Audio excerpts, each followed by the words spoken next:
Purtroppo sono passati 2 anni da quando abbiamo fatto il progetto e se si aspetta ancora naturalmente peggiora sempre la situazione, questa è cosa ben nota. Non si perda altro tempo, e questo è il monito che arriva dal progettista del restauro del Ponte degli Alpini, Claudio Modena, ingegnere, docente universitario e uno tra i più quotati strutturisti a livello europeo.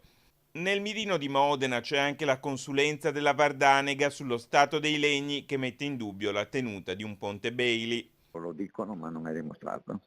Tutti i dati che abbiamo noi è che il degrado è forte, c'è il pericolo vero del ponte era legato alla rottura della trave che è stata sotto, che è stata puntellata, i pali sono degradati, ma tolto il peso e ripeto in assenza di piena, perché quello è il vero grosso pericolo di piene eccezionali, non ci sono problemi insomma. Andare avanti quindi e fare in fretta, togliendo anche i ponteggi, proprio quei ponteggi che secondo la Vardanega ridurrebbero la carica sul ponte. Anche quando ci sarà la passerella si ridurrà la folla, perché invece di 8 metri di passaggio saranno 2,5.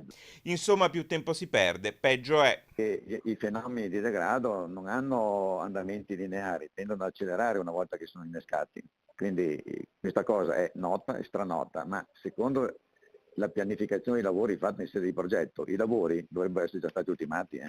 E a questo punto, anche secondo Modena, l'unica via d'uscita pare essere proprio quella di un ordine di servizio, uno scarico di responsabilità chiesto dalla ditta, un ordine perentorio firmato dal Palazzo del Comune. Io non ho nessun ruolo, sono stato progettista, quindi adesso è il direttore dei lavori, è RUP. Mi pare che ci siano tutti gli elementi però.